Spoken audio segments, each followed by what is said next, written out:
Good morning, champions. It is Friday the 13th. I am so excited to be in here. I have watched so many coaches come in and sprinkle their knowledge in here, and now to be able to be a speaker is an absolute honor. I want to thank Jen from corporate for asking me again. This is a huge honor. There's so much that goes on behind corporate, and I just love all the staff there. So anyways, a little introduction. I'm Mindy Hord. I am one of those OG coaches. I've been a coach for almost 8 years. So like when I started, a lot of the superstar diamond coaches that you guys see now on social media were just barely 1 or 2 stars. So I have been around for a long time. And a lot of people think, man, it's so easy if you got in the beginning. But honestly, there are challenges from being an original coach. Because when I got started as a coach, social media wasn't what it is now. Like back then, you literally could throw up even like your link to your Beachbody website or like a picture of you kissing your Shakeology cup, and people would like be flocking to you asking questions. And now network marketing has really exploded, and it has changed the game in social media. And so I've had to roll with the punches and learn what's going on and come up with new ways to build my business on social media. So what I'm going to tell you may be completely different than what you've heard from coaches here in this page or on the National Wake Up Call or from your upline. And my biggest piece of advice to anybody is take what you need and apply it. Don't rework your whole entire business. And you may not like what I have to hear. And again, you don't have to apply it to your business. I'm just sharing with you what I've learned, what's worked, what hasn't worked. And like I said, apply what you need to. So I don't know about you, but I did a poll right before I came live in here asking how many people did cold invite. And, there was an assortment of answers. But for me, I don't do cold invites. And a little bit about me. I was raised as one of Jehovah's Witnesses, and maybe you know what that is, maybe you don't. But I was one of those kids that was drug out every weekend to go knock on doors to sell religion.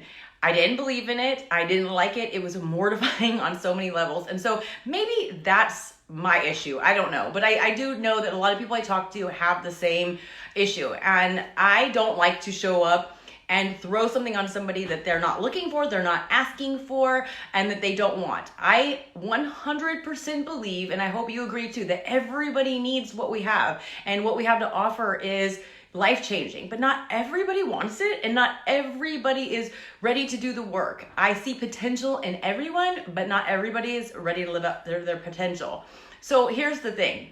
I am not a top coach. I'm not in the top 10, but I have been elite 3 times. Our team has done an amazing things. We've remained in the top 1%. So I feel like I've done a pretty good job. I've not built as fast as others, and I'm still not building as fast as others, but I'm still here. And so what I'm doing has never depended on cold invites. And for me, I don't know if something will change, but I don't feel comfortable doing it. And I have tried, and it just doesn't sit right with me. I know that there are so many top coaches and top teams that have been built that way. And so if you're one of them, high five. Great for you. It just doesn't work for me. But what I've seen is that so many people get stuck in this business because they feel like they have to do things the way other people are doing it. And like I said, every Monday we have the National Wake Up Call, and coaches are sharing their different systems. They're sharing what works for them.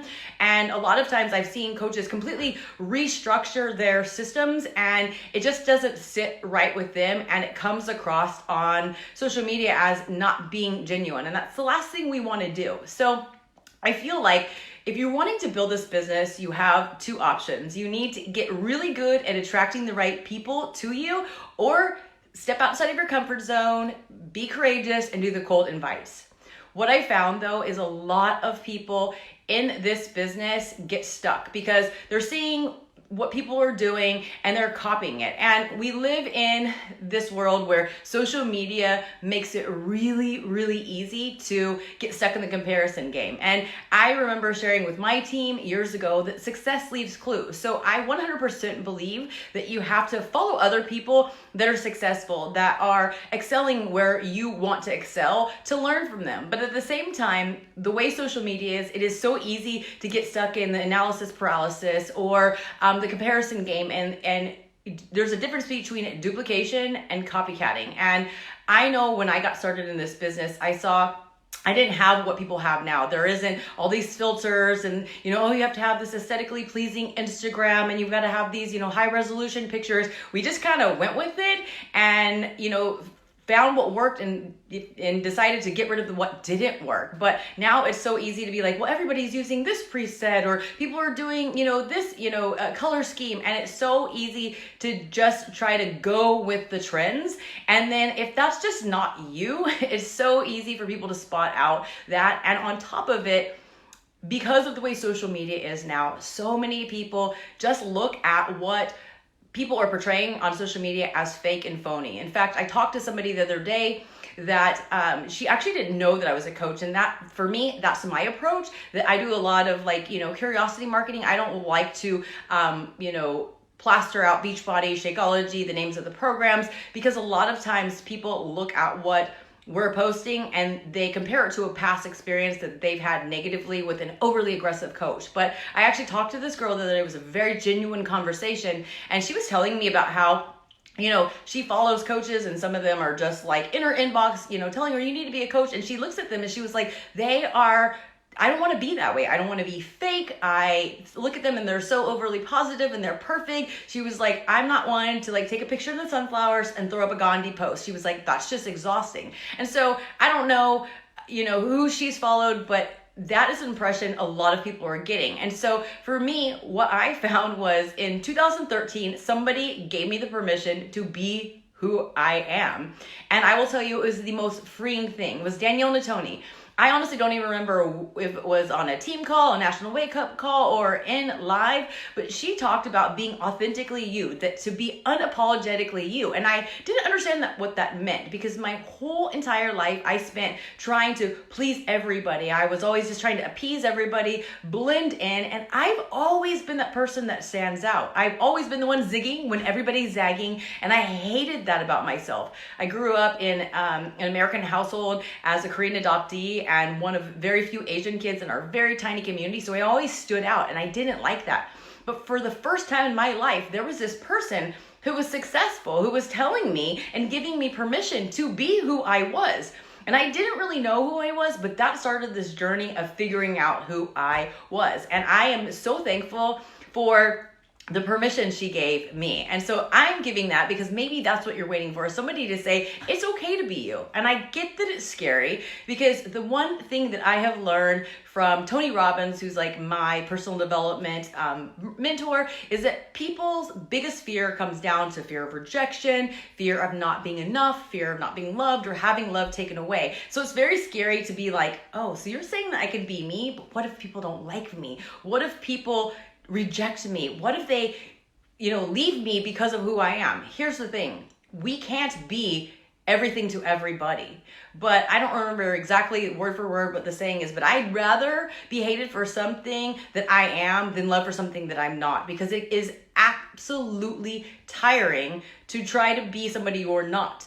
And what I found is a lot of coaches try to mimic, duplicate, copy, whatever you want to call it, what other coaches are doing that are successful, because they want success so bad. But here's the thing, either they're not connecting with the right people or they're connecting with the wrong people. And I don't know about you, but working with people who are not your people, not your type, is absolutely soul-sucking, draining, and excruciatingly painful. And not everybody is cut out of the same cloth, and a lot of people get discouraged. They feel like they're not enough. They feel like they're doing something wrong, and a lot of times it ultimately ends up to people quitting. And that's the last thing I want for anyone that I bring into this business. That's the last thing I want for any of you. So I'm giving you permission to be who you are, as scary as that is. And I'll tell you, it's like ripping off a Band-Aid. It is absolutely terrifying to be yourself. But what I found is I was not for everybody, but I'd been casting a wide net and really bringing in the wrong people into my life. And once I started being myself, I found that it was less scary. Like once I got used to it, just like anything, it becomes habit, it becomes less scary, less painful. But I started sharing who I was, what I was about, my past, and the things that I had came into this business feeling scared, ashamed, just completely, hiding everything that I was. Once I started sharing it, like I kind of felt invincible, because it's like, I'm the one telling you all my junk. Like, I'm getting all my skeletons out of my closet. I am taking all of my pieces that I have been ashamed of and I have hid for years and putting it out there. So you can't hurt me because I've already beat you to the punch. And what the most amazing thing is that a lot of you may know my story, some of you may not, but I grew up in a household, there's a lot of abuse, a lot of trauma, and I left home at 15. And I set out on this path of self-destruction from 15 on. I engaged in very high risk, scary, dangerous behaviors, drug and alcohol addiction, sex addiction, all these things. And I had really, really, really unhealthy relationships. I had my first child at 18, got pregnant at 17. I was all on my own. And by the time that I was 28, I had been married 3 times. And by 29, I was expecting my 3rd kid by the 3rd dad. And my husband and I's relationship got started because we had an affairs. And it was something we hid for a long time. I'm pretty sure people knew, like I know they knew. But once I started talking about it, after I started working on myself, after I had been doing the vital behaviors, mostly personal development and showing up every day with my workouts, taking care of myself, self-care, I started realizing that my past didn't define me. And once I talked about that, it was like the most freeing thing. Like, nobody could touch me. Like, I owned my past, and it was easy to talk about because this opportunity had completely taken who I was, and that person was gone. And what was really amazing is I attracted like awesome people into my life because of that. And part of my mission statement is turning my mess into a message and helping other people that are maybe not ashamed, but they're not particularly proud of their past and feel like their past define them. And now I'm helping those people see that they can do amazing things despite how unworthy they feel, how ashamed they are of bad decisions they've made. One of my top coaches, my ride or die, she's amazing. Last night, she was presented with a leadership award from our upline, and she deserves it. But she got started because she watched me for 13 months. She connected with everything that I was talking about, a broken childhood, addictions, bad relationships, dishonest, past. And that made her see that, wow, somebody out there who has the same past is doing big things. And then she saw me doing the things that she wanted but never thought were possible. And last night she shared that she watched me and my coach Becky and her sister Christina doing all these things, and she felt like we had it all. And I gave her hope and made her believe that she could do the same things regardless of where she came from. And so I don't know what you're running from. I don't know what you're not proud of. And it may not be something big and epic and scary and traumatic, but there are parts of you that I know that go through your mind every day about the way you think. Maybe it's just your sense of humor. I don't know what it is. And then you think, maybe I shouldn't post that because what would somebody say? One of our team members, Katie, last night shared that she was going through some things with her son, and she made the decision last year when we went to leadership to bring her son because she was trying to make sure that he was taken care of. But she really believes, and I'm the same way, that our business is what made everything so much better for her family, so we can't neglect that. And we've had to balance, motherhood, being a wife, and our business. And so she took her son with her, and somebody apparently bashed her about, taking her son to Vegas. And then last night she went to see a movie. And before she went to post it, she thought, oh God, what is this person going to think? And then she was like, you know what? I'm going to do it anyways. And so there's those moments that we all have, those moments where we think, maybe we shouldn't share that because what would somebody say? What would people think? And what I want to share with you is I want you to write a list of, like, as morbid as it sounds, if this was your last day, like, who would you want to talk to? Who would you want to spend time with? And those people, I will say, if you were to match up the people that you're most afraid of, that you're going to go post something or whatever you're doing in public and you're afraid of, this person's going to think badly of you, they're going to judge you, or they're going to talk bad about you, or they're going to be passive aggressive about your behaviors, write that list down. I guarantee those 2 lists don't match. So you need to start living for the people that you're living, or start acting for the people you're living for. So many people let their ego get in the way. And so I, again, am giving you permission to be who you are. I'll tell you that I have stood out, that I think that I was like the first coach to drop the F-bomb, to, be unapologetically who I am. And even like Danielle Natoni said, she was like, Mindy, gives me props for giving her permission to be unapologetically her. She was like, she's kind of vulgar. She was like, but you know what? I like it because that's her. And you should never apologize for who you are. And I can't tell you how many people have came to me and said, thank you so much for dropping F-bombs, because that's how I roll. But my upline or my so-and-so told me that I shouldn't cuss. I get that a lot of people don't do profanity, and there's a lot of people who might not agree with other aspects of your life. But if that's who you are, show up and be who you are. Now, if you're purposely trying to hurt somebody, probably shouldn't do that. But be who you are, because the thing is, you're going to attract the people who are like you, and that's going to make your life more fun, more comfortable, and you're going to be able to do better things as a team when you all are like-minded. I'll share it with you, just something on the topic of profanity. When the 6 weeks of work was announced at Summit this year, I think that I was the person that was screaming the loudest in the stadium. But what's funny is a lot of people, messaged me and said, oh my God, what do you think about this program? There's so many people talking bad about it. And I'm just like, I don't care. I don't care what people think. I am pumped. I can't wait to do it. I hope he drops lots of F-bombs, because that's my people. And I'm not going to connect with the people that don't cuss. Those people are fine, not judging them. And I hope they're not judging me, but I'm going to do me. And I want to give you permission to just do you. Be who you are. Own who you are. And a lot of people won't like you, but that's fine. But at least you'll know that the people who are in your life are in your life because they connect with you, because they love you, because they understand you. And that just feels so much better. So I want to share with you just a tip, because a lot of people, and I know myself coming into this business, I didn't feel interesting. I in fact told my coach, I don't think that I can inspire anybody. And she believed in me before I believed in myself, and I'm so thankful for that. But what I suggest is something that I've done time and time again, because a lot of times, still almost 8 years later, I think, God, Mindy, you're so boring. But a lot of times we've just been telling the same story for a long time, so we feel like we're boring. And I want to encourage you to keep telling your story. No matter how many times you told it, keep telling it. But write down a timeline of your events. I actually wrote down the other day, literally year one up until now. And there are so many chapters of my life. And I hear from so many people that tell me I'm so boring, I don't have anything to talk about. But then one of my coaches said the other day, you know what? I really think that I'm boring. But then I catch myself scrolling through and watching Insta stories and Facebook stories of people doing the same boring stuff with their toddler or whatever. She's like, so maybe I'm not boring. And that's what I want to tell you, is that maybe your everyday stuff that you just think is oh, it's so mundane.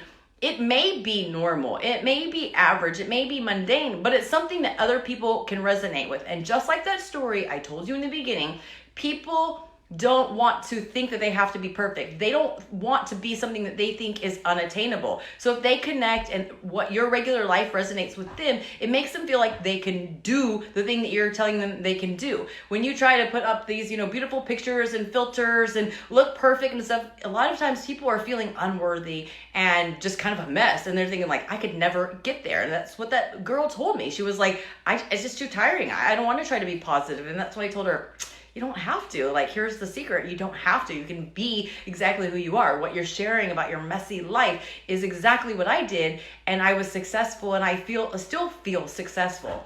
So I want you to write down a timeline of your life.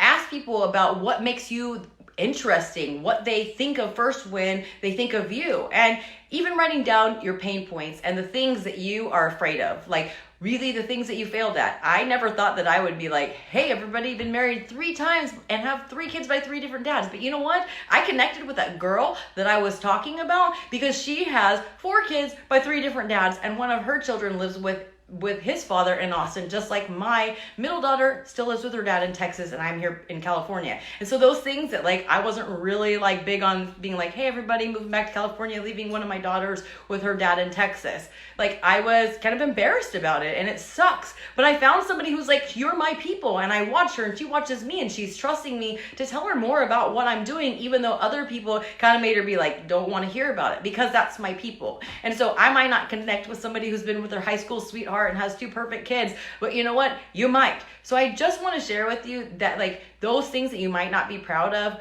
might be exactly what somebody else out there is struggling, needs to hear that it's okay to talk about and that they're still worthy and that they still have the ability to help other people, help themselves, and be successful. So one last thing is I've been doing a lot of research on social media because like I said, I'm a dinosaur coach. I have been around for almost 8 years. The social media game has changed and I hear all the time, especially from network marketers, oh, the algorithm. And I was one of those people thinking like, what I was doing is just not working, but maybe if I just sit here for long enough, it'll go back. Like that is the biggest mistake you could make. Like the only thing that changes in life is change and you have to roll with it. So I've been doing a lot of like research that I realized that Facebook and Instagram, just an FYI, if you don't know it, is about ready to change. You've probably already seen some changes, but according to Zuckerberg, the game on Instagram and Facebook is about to change and is the biggest changes that have been seen in the last 5 years. A lot of things are going to change. I won't go into it right now, but the reach that you're having is already pretty low and it's only going to get lower. The people who have very low interaction are going to see the biggest decreases. They are cracking down on the fact that people are sharing posts that are directing you to a contest, a giveaway, a product. They are getting rid of posts that are linking you to outbound sites. They want you to stay on Instagram. They want you to stay on Facebook. So it's really important for you to share stories, to share things that connect with people. Quality content. People who have really poor quality posts, pictures on Instagram are no longer going to show up in the newsfeed. They're no longer going to show up on the Explorer page. This is all going to be rolling out in the fall. So now start changing things so that you learn to connect, start telling stories, test it out. I promise you, the more you work on your posts and sharing your story, the better you're going to get, the more comfortable you're going to get, and you're going to see that you're bringing in the right people. But if you just continue to just throw stuff out there, leading with stock images from our sites, leading with facts about the newest program, 6 weeks of work, instead of talking about why you're excited about it in your words, you're going to see the biggest change on social media. And the thing is, like, you don't suck, your story doesn't suck, but probably the way you're presenting it to people and getting them to be onboarded to it is what's sucking and needs a complete overhaul. I follow this lady named Kendra Hall. She just spoke on our team call. You can look for it on YouTube, on Christina Delgado's YouTube. But she spoke at Leadership last year. She is an expert storyteller. Follow her on Instagram. Pre-order her book that comes out, I think, on the 24th. I'm not getting paid for it, but she's just amazing. She will help you learn how to tell your story well, to connect with people and with confidence. And if you want to keep showing up on this online space and make a difference and succeed, you're going to have to get good on that, because people only see 70% of what goes on social media. And so what they're doing is they're wanting to make sure the 30% that you see is a good experience so you come back. So I hope that my story and my tips have helped. Again, write a timeline of your events, write your pain points, write the things that you think of like, ooh, maybe people don't like it, and start working on sharing those little by little so people get to know you. It doesn't have to be all about fitness. It definitely doesn't have to be all about Beachbody, but people need to get to know you and like you and trust you, and you'll start attracting the right people when you show up as you.